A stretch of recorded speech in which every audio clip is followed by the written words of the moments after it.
Nesta sessão de hoje vamos dar início a uma sequência de podcasts que prometemos já há algum tempo e que tem por tema as pessoas que a mim me inspiram. E hoje trazemos para aqui, para esta sessão, a nossa querida Cláudia Piloto, que é uma pessoa que eu acho que é extremamente inspiradora e que a mim me inspirou muito quando me deparei com o seu percurso e quando estivemos juntas a beber café, e que eu achei super, super interessante, quer o percurso, quer o tipo de discurso, que me faz muito sentido. Espero que a vocês também vos faça. A Cláudia é responsável por um projeto que é o Believe in Yourself, e que é um projeto extraordinário que visa trazer às mulheres que foram diagnosticadas com cancro de volta a sua autoestima, o seu gosto de viver, etc. Sem me alargar muito, vou passar a palavra à Cláudia, que ela saberá explicar muito melhor do que eu este conceito e tudo o que ela faz de bom por estas mulheres. Antes de mais, obrigada, Catarina, pelo convite. Também foi um prazer conhecermos, não nos conhecíamos ao vivo, já tivemos o prazer de estar juntas e começar um bocadinho esta conversa.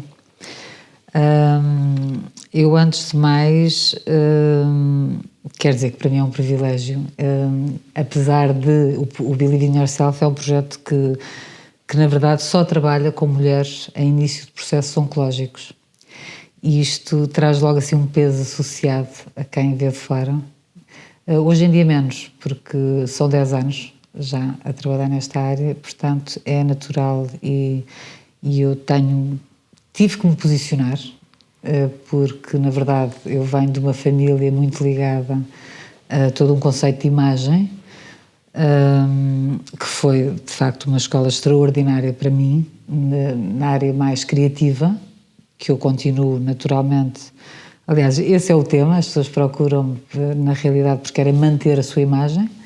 O Believe in Yourself é muito mais do que isso e naturalmente, que ao longo destes 10 anos, e depois passo a explicar um bocadinho como é que tudo isto começou, mas realmente foi um percurso espetacular nessa área, mas eu tive que me posicionar, não é? Porque tinha um peso de um nome muito forte associado aos cabeleireiros.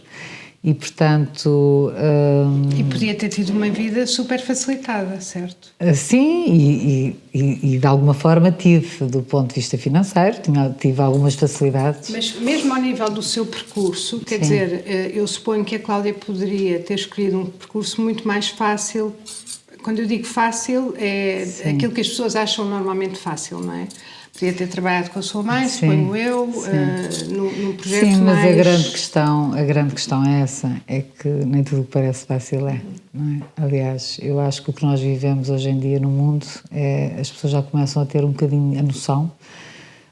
Eu vou-lhe ser muito honesta, hoje em dia eu já não vivo bem esta realidade, portanto, para mim, e apesar de acompanhar muitas mulheres, e eu sou apaixonada por esta área, depois já volto um bocadinho mais atrás, precisamente porque estas mulheres não deixam para amanhã, elas começam a trabalhar na hora, e eu sou um bocadinho isso.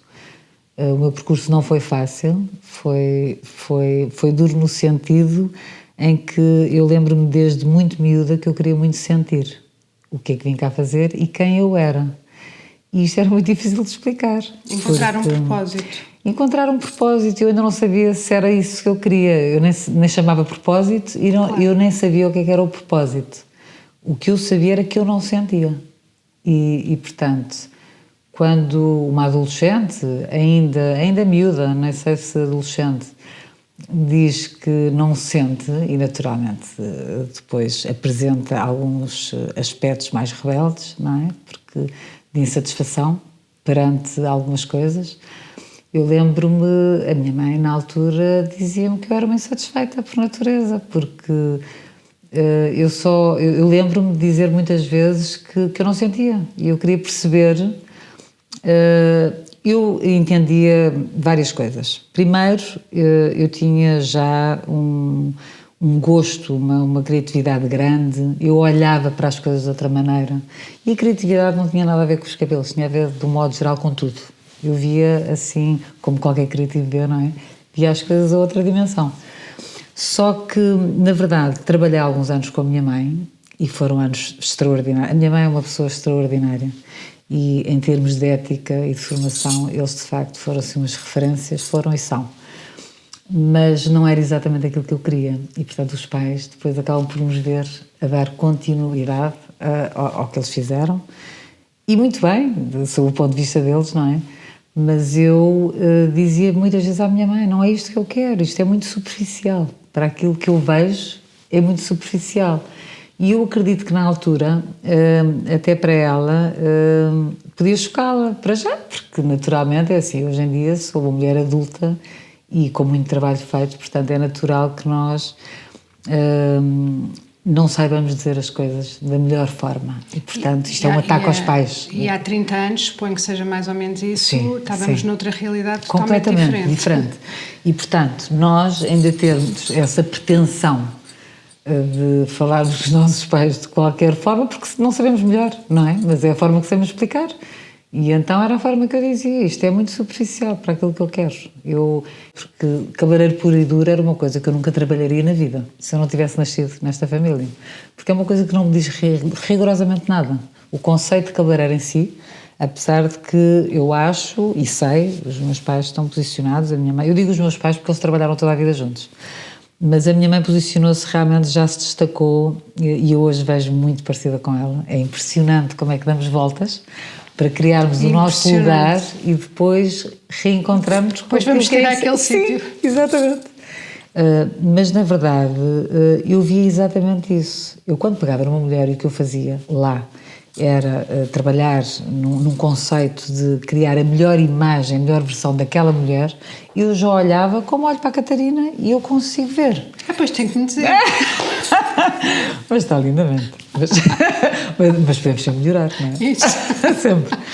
Mas é isso que eu vejo. Eu quando olho para uma mulher, eu vejo qualquer coisa em movimento. Eu não vejo nem uma coisa parada, nem vejo nada. E há uma coisa curiosa, na altura convidavam-me para ir, que eu nunca fui. Tipo, para ir à televisão, para ir a coisas, porque a minha mãe passou o pelour todo da parte criativa. A minha mãe confiou sempre muito nessa minha parte. A única coisa que ela não percebia era porque é que eu nunca estava satisfeita só com essa parte. E então convidavam muitas vezes para ir falar de cabelos, das tendências. Eu dizia, não sei se vou falar sobre isso. Porque para mim não há uma tendência, é qualquer coisa que mexe mesmo com uma coisa muito interna de cada mulher. Portanto, eu quando olho para uma mulher, sim, eu quando olho para uma mulher é uma coisa muito completa e o cabelo só faz parte dessa mulher, não é? E é qualquer coisa que vem muito de dentro. Portanto, isto explicado é quase impossível de explicar. Hoje em dia eu tenho 10 anos deste projeto, portanto é uma coisa, como deve calcular, que me emociona muito, porque eu consegui concretizar qualquer coisa que eu nem sabia explicar. Portanto, isto hoje em dia funcionar de uma forma muito tranquila, porque as pessoas chegam realmente por todo lado, não só por referenciação, também já estamos posicionados de uma forma ativa, temos um site completo, porque já existem testemunhos de pessoas que de facto passaram pelo processo e conseguem passar realmente o que se passa ali, mas ao início é muito difícil, claro. Porque nós estamos a falar de qualquer coisa que ninguém percebe nada. Eu quando entrei no hospital... Explique-me uma coisa, sim. Cláudia, qual é a sua relação com o IPO? Pronto, então é assim, eu não tenho relação nenhuma com o IPO, nem com nenhum hospital neste momento, e tenho toda, não é? Porque claro. Eu só trabalho com mulheres que iniciam estes processos oncológicos e, portanto, elas estão a ser acompanhadas no hospital. Portanto, a referenciação é feita por todos, não é? Mas o meu percurso começou na CUF. Começou na CUF? Começou na CUF. Eu tinha um espaço, já depois de trabalhar com os meus pais, eu abri um espaço, na altura, já no sentido não só de me libertar deles, e isto na melhor das intenções, eu vou lhe dizer, assim, os meus pais são as pessoas, para além de eu os admirar imenso enquanto profissionais, naturalmente, há sempre, como há em todas que eu toco também muito com estas mulheres, e muito mais naquela altura, em que se tinha que trabalhar muito, e os meus pais não nasceram com as facilidades que eu nasci. As facilidades, mas não nasceram. O meu pai um bocadinho mais, mas a minha mãe menos. E, portanto, teve que trabalhar imenso para conseguir que foi o trabalho de missão dela, não é? No fundo, criar uma família e conseguir dar uma estrutura a essa família. E, portanto, isto para chegar aos hospitais. Eu comecei a trabalhar... e então eu saí na altura dos meus pais, casei-me na altura com o Francisco, ainda não era casada com ele, mas abri um espaço no Estoril, já Lindíssimo. muito virado para o bem-estar. Achava eu que conseguia tocar um bocadinho mais fundo. Eu lembro-me de ver fotografias do espaço. Não, o espaço era assim o espaço mais espetacular que eu já vi. E a curiosidade vem toda daí depois, porque eu criei esse espaço e continuava a sentir-me. Ao início não, porque era todo o conceito, criar o conceito, o novo, tudo. E depois, quando aquilo realmente começou a funcionar, eu comecei a ter exatamente o mesmo tipo de questões, que era só conseguir tocar na superficialidade. Depois, a crescer a isto muito desde miúda, eu sempre consegui ver muito para além daquilo que me era mostrado. E foi um percurso difícil para mim. Hoje em dia são coisas que já são muito faladas, mas na altura não eram. Portanto, eu tinha uma intuição muito acima do normal, tinha uma mediunidade muito, assim, uma coisa muito fora mesmo do normal.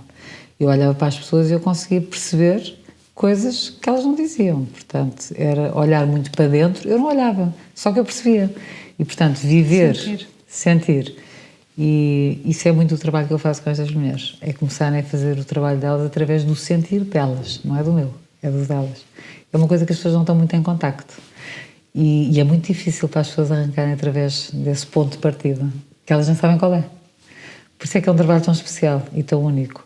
Eu lembro-me, foi um pedido de ajuda de uma amiga minha, que me pediu, porque eu na altura ia frequentemente fora, ver tendências e outras coisas, para eu trazer. Ela sabia que eu trabalhava muito com espetáculos, que era uma coisa que eu fazia muito, na altura com a L'Oréal. Hoje em dia já não se faz nada disso, porque não se produz nada em Portugal, mas na altura eu fazia espetáculos, assim, gigantes, com a minha mãe e com a L'Oréal, e então tinha que nos deslocar muitas vezes fora. E ela pediu-me, olha, traz-me uma cabeleira, chamava assim na altura, para a minha irmã, porque ela vai entrar num processo e eu não queria nada que ela ficasse sem cabelo. Eu disse, claro que sim. Eu levei aquilo como uma coisa tranquila e trouxe, exatamente igual. E na altura, depois ela veio ter comigo, eu tirei-lhe o cabelo, pus-lhe prótese e aquilo foi, assim, a prótese de cabelo, porque as pessoas às vezes não entendem. E aquilo foi uma coisa super tranquila, para mim e para toda a gente que estava ali. Mas não foi logo, automaticamente, eu senti logo automaticamente que aquilo era uma coisa linda, mas não foi com a Teresa, que era assim, era a irmã de uma grande amiga minha, e não foi logo com a Teresa que eu senti. Depois, logo a seguir, veio outra amiga que a mãe entrar num processo e também me veio pedir ajuda, e aí sim, eu percebi, porque eu já seguia muito pelos sinais. Bom, mas enfim. E então ela pediu-me ajuda, e aí sim, com a mãe desta minha amiga, até porque a idade dela já era outra. E trabalhar com uma senhora na altura com 60 e tal anos, que trabalhava imenso na vossa área, que estava com muita gente, num cargo de liderança, e que era a pessoa mais reservada que eu conheço, com bastante mau feitio, e que não queria mesmo que lhe invadissem a vida, e que não queria que soubessem que ela estava a passar por aquele processo. Eu fiz-lhe aquilo e aquilo foi um estrondo. Quando diz fiz aquilo, é tirar o cabelo? Não, eu na altura recebia. E já quando a recebi, eu lembro-me, porque ela era a mãe de uma grande amiga minha, portanto conhecia-a bem, e portanto era uma pessoa dura, na altura era assim que eu via, dura, reservada e com uma imagem muito específica. Ela tinha o cabelo muito fino, portanto era qualquer coisa que não era muito fácil de reproduzir. Bem, ela ficou exatamente igual, mas o que eu mais adorei, e que foi assim o meu fascínio, foi quando tive que lhe retirar o cabelo, e quando eu lhe retirei o cabelo e olhei para ela, eu fiquei completamente deslumbrada, porque eu não sei explicar o que isto é, mas eu estava a ver pela primeira vez uma mulher onde eu podia ir completamente. Não era onde eu podia ir, ali não existia mais nada, só existiam duas mulheres. E eu estava a conversar com ela, eu só olhava para os olhos dela, para mim ela ter cabelo, ela não ter, era exatamente igual. Eu era absolutamente fascinada com a posição que ela tomou, que foi uma posição de não estar com qualquer tipo de conversa que pudesse esconder, seja o que for. Portanto, nós entramos ali numa tranquilidade, numa conversa completamente aberta, e depois, mais para a frente, eu explico um bocadinho melhor como é que é o processo aqui, em que só falamos em coisas que possam beneficiar aquela mulher que vai entrar para um processo em coisas válidas. E, portanto, a partir desse momento, e isto só para não me aprofundar muito mais, porque o conceito em si não começou mesmo aí, mas eu fiquei deslumbrada a olhar para aquela mulher. E depois, quando lhe devolvi, porque é assim o conceito, eu retiro o cabelo e eu vejo como retirar-lhes um peso gigante de sofrimento, porque uma mulher ter o cabelo a cair é, assim, uma coisa horrível. Quando eu retiro, eu vejo uma coisa muito bonita e elas sentem uma coisa muito boa. E, portanto, isto é até hoje. Em 10 anos já me passaram 4.000 mulheres pelas mãos e todas sentem igual. Portanto, não é qualquer coisa que é só sentida por mim, é uma coisa que realmente acontece ali. E eu retirei-lhe, e quando lhe devolvi a imagem, ela viu-se ao espelho e os olhos dela, ela voltou a ver-se novamente, isto numa hora. Portanto, o pior momento da vida dela, da vida dela e de qualquer mulher, que no fundo vai deixar de se identificar, e nós estamos a falar de um processo de um ano. As pessoas, quando entram em processo de tratamento, junto ao segundo tratamento, o cabelo começa em processo de queda. Portanto, a partir daí, até o cabelo voltar, que é o ciclo de nascimento, estamos a falar de um ano. Durante um ano, uma mulher tem uma vida, não é? E, portanto, passar um ano sem cabelo é uma loucura. É de uma agressividade, uma agressão. É de termos a todos os níveis, porque é assim, quando eu comecei a trabalhar nesta área, as mulheres basicamente iam ao hospital, faziam quimioterapia e iam para casa. Isto era a vida de uma mulher, em processo de quimioterapia. Era isto. E não lhe era dado mais nada. E as pessoas escondiam-se, as pessoas fugiam dos sítios onde naturalmente iam, regularmente, do café onde iam comprar o jornal, não passeavam, não almoçavam fora. Portanto, as pessoas viviam escondidas. Uma pessoa, a partir do momento em que tinha um diagnóstico de cancro, passava a ficar escondida durante esse período todo de tempo. Para além de que as pessoas viam-se como doentes. E era só esse o caminho.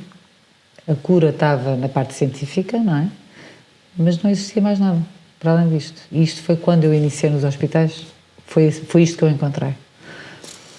Nessa altura, depois dessa pessoa específica, dessa mulher específica, começaram a aparecer várias, assim todas de repente. E então o Francisco, na altura, meu marido, disse-me: olha, eu acho que realmente... E eu disse: eu não acho, eu tenho a certeza. Ele disse: olha, vamos fazer uma proposta à CUF, ver se eles têm lá lugar para este tipo de conceito, que no fundo integra completamente a área da oncologia. E é uma necessidade que as mulheres têm. E assim fizemos. E então fizemos a proposta, na altura, aquilo foi aceito de caras. Porque é assim, quando as coisas têm que avançar, as coisas avançam. E quando não têm que avançar, não avançam mesmo. E eu lembro-me que na altura eles não tinham um metro quadrado sequer para pôr lá nada, mais especialidade nenhuma, porque os hospitais são isso, não é? E depois há coisas prioritárias para eles, por todos os motivos. E então nós propusemos, eles disseram: sim senhora, tínhamos muito pouco espaço, criámos um gabinete em que eu pouco mais tinha do que uma cadeira. O espaço estava muito bonito, porque as paredes ficaram bonitas, o chão ficou bonito, mas nós não tínhamos muito mais espaço do que senão isso. E no primeiro dia, eu lembro perfeitamente, montámos, depois tive uma reunião lá com a chefe de enfermagem. Que lhe disse uma coisa super simpática. Sim. E entretanto estive lá a reunião e ela disse: muito bem, quando aparecer a primeira mulher então eu ligo. Eu lembro perfeitamente, estava num café ali no Estoril, estava a beber café e ela de repente ligou-me e disse: Cláudia, está preparada para vir ter com a sua primeira mulher? E eu lembro que na altura chorei assim desalmadamente, porque eu não queria acreditar. Aquilo foi uma coisa para mim que eu não sei explicar. Estavam a chamar porque precisavam de mim. Eu até hoje não percebi porque é que eu tive aquela reação. Mas, de facto, eu acho que eu estava à espera, de facto, de entrar eu acho que o propósito é exatamente isso, é nós entendermos que nós somos precisas. E eu até então, eu entendia, eu era extraordinária. As pessoas diziam: tu és extraordinária, as coisas que tu fazes. Tudo bem, mas isto não é preciso para nada. Era a minha visão das coisas. Este trabalho não é preciso para nada. E claro que é preciso, mas é para outras pessoas. Para mim é que não. Portanto, como eu não estava no meu lugar, para mim aquilo era uma coisa muito vaga, era mesmo vago, era uma coisa que não me dizia grande coisa. Eu lembro-me que tive essa reação e fui a correr. E quando recebi a primeira mulher lá, que também era uma senhora já de alguma idade, eu lembro-me de olhar para ela e ela olhar para mim, e aquilo foi uma coisa completamente mágica, porque para já a forma como eu a acolhi, nunca ninguém me explicou como é que eu tinha que fazer, não tive formação nenhuma no hospital, tudo o que aprendi no hospital foi aprendido por mim, porque nunca ninguém me ensinou nada no sentido de me darem alguma formação no acolhimento, antes pelo contrário, depois ali era muito fascinante o que é que se passava ali dentro para as pessoas se sentirem tão bem, porque às vezes as coisas são mesmo o que têm que ser. Eu não tive essa formação para acolher uma mulher. Para já, há uma coisa que eu acho que é mesmo importante de se dizer, e isto também não é explicável. Eu olho mesmo para uma mulher que está a precisar de ser curada. E eu não olho para uma mulher doente. Eu não olho para nenhuma assim. Eu não consigo ver isso. Também não é que eu queira ver, mas eu nunca vi. Portanto, eu agora, naturalmente, o trabalho desenvolveu de outra forma, não é? Eu ganhei outra consciência sobre o mesmo, mas enquanto eu não tive consciência era assim que eu olhava já. Portanto, eu vi uma mulher a precisar de ser cuidada e que tinha chegado a um ponto de desgaste tal que eu tinha acontecido aquilo. Foi assim sempre que eu vi. E, portanto, eu nunca fui à procura de entender porque que uma mulher chega a um ponto em que se sente e tem um diagnóstico de cancro, e esta palavra que eu estou a dizer aqui agora, eu não digo nunca na minha vida. Só que é importante para posicionar, não é? Mas aqui isto também é para informar e para ajudar. Portanto, quando se tem um diagnóstico destes, uma mulher cria uma perspectiva sobre a vida dela em segundos, de uma brutalidade. É de uma brutalidade, por um lado, é um abanão gigante, mas elas conseguem olhar. Isto é das primeiras coisas que nós conversamos, numa primeira consulta. E quando eu lhes digo isto, elas dizem exatamente isso, Cláudia. Nós, em segundos, nós olhamos para a nossa vida toda e conseguimos vê-la tão bem, só que ficamos completamente perdidas, porque a partir daí o único caminho que nós temos é um processo de quimioterapia. E pronto, algum apoio psicológico, mas e o resto? Não é? Deixa-me só voltar atrás um bocadinho, Cláudia. Eu li, porque eu fui ler várias coisas sobre si, claro, para perceber. E li que nesse momento, quando chega à CUF, eu tinha ideia que era no IPO, mas sim, é na CUF, a enfermeira-chefe, suponho que seja assim, disse assim, vamos ver quanto tempo é que a menina vai aguentar, não é? Sim, eu vou dizer, sim. Foi. Eu cheguei lá, as pessoas são super simpáticas, são amorosas. Mas sabe que eu ri-me e disse assim, eu vou ficar aqui. Eu, entretanto, cheguei, quando eu me apresentei lá, ela disse, olha, então eu vou chamar. E olhou para mim assim mesmo nos olhos, porque ela era um mulherão. E enfermeira-chefe, elas são todas... Eu vi a fotografia dela. Sim. E então ela disse, vamos ver quanto tempo é que a menina vai durar aqui. E eu assim, e eu ri só. Eu ri porque eu sentia-me no meu lugar, portanto, aquilo não foi assim uma coisa que me chocasse, mas achei graça, achei curioso. E então a enfermeira-chefe disse-me isso, eu continuei a fazer o meu trabalho. Bom, eu entretanto disse assim ao Francisco, olha, eu não volto mais para o espaço. E não voltei. É assim, a pessoa quando passa para outro, eu sou muito isso, eu quando vou para outro lugar, o que ficou para trás é bom que fique arrumado. Depois da CUF passei para a Luz, para o Hospital da Luz, criei lá um gabinete também, comecei a trabalhar com todos os hospitais, tive 5 anos a trabalhar em 2 hospitais e mais um gabinete que tinha no espaço da minha mãe, na 5 de outubro, mas com o meu projeto, não tinha nada a ver. Minha mãe cedeu-me esse espaço para estar lá também e ainda ia ao Porto. Também uma clínica lá. E o que é que faz nesse processo? Nesse processo é assim, as mulheres depois vêm ter comigo. Portanto, digamos que elas vão a uma primeira consulta. Eu dou-lhes algumas sugestões. Natureza, procurarem um bom nutricionista que consiga naturalmente libertá-las de toda a parte tóxica que conseguir, não é? Porque muita dela é através de exercício físico, alimentação, meditação. Bem, elas saem dali com um conjunto de sugestões. Eu não gosto de chamar ferramentas, gosto de chamar sugestões que, no meu caso, para mim é espetacular, porque não há uma mulher que neste processo não agarre em tudo o que lhe dão. De bom. Estão muito permeáveis, não é? Não, é assim, aquelas mulheres, é assim, quer entrar no processo de cura ou quer entregar-se à doença? Eu quero entregar no processo de cura. Então elas fazem. Por isso é que eu me apaixonei por este trabalho, porque eu sou isso também. Eu nunca me disseram isto. Eu não digo esse privilégio, porque é assim, eu tive que andar sempre à procura. Eu nunca tive ninguém que dissesse assim, Cláudia, bora lá, faz assim, que assim se calhar vai resultar melhor. Nunca tive, mesmo. E graças a Deus. Porque o caminho foi mesmo difícil. E como foi mesmo difícil, para mim, Por isso é que me dá esta estrutura que eu consigo estar com estas mulheres diariamente para, no fundo, ser válida no processo delas. E quando eu olho para estas mulheres, eu não tenho sentimento nenhum de pena, eu tenho um sentimento de gratidão enorme de poder estar neste lugar e de poder ajudar mulheres que estão, se calhar, a sentir-se no fundo de um sítio onde não vão conseguir sair, e eu digo, bora, vão fazer coisas que elas ficam a olhar para mim e tipo, para a Teresa, mas se eu não conseguir, assim, mas vai conseguir, e conseguem todas. E é impressionante porque elas estão num processo a nível químico muito forte e que pode ser muito duro. Mas o que é certo é que eu acompanho-as durante um ano, elas não faltam uma consulta. E o que é elas que não faz chegam atrasadas. ano? Durante o ano, é assim, elas depois de fazer aquele processo que é retirar o cabelo, pôr a prótese, elas estão prontas para ir à vida delas. Depois, logo a seguir a isso, as primeiras sugestões que eu dou é irem logo ao café onde vão sempre, comprar o jornal, estarem com as amigas que vão tentar evitar durante todo o processo, e então fazem isso. E depois vão ter comigo ou durante 6 meses ou durante um ano para limparem o folículo do cabelo. E isto é feito no modelo terapêutico, que fui eu que criei também.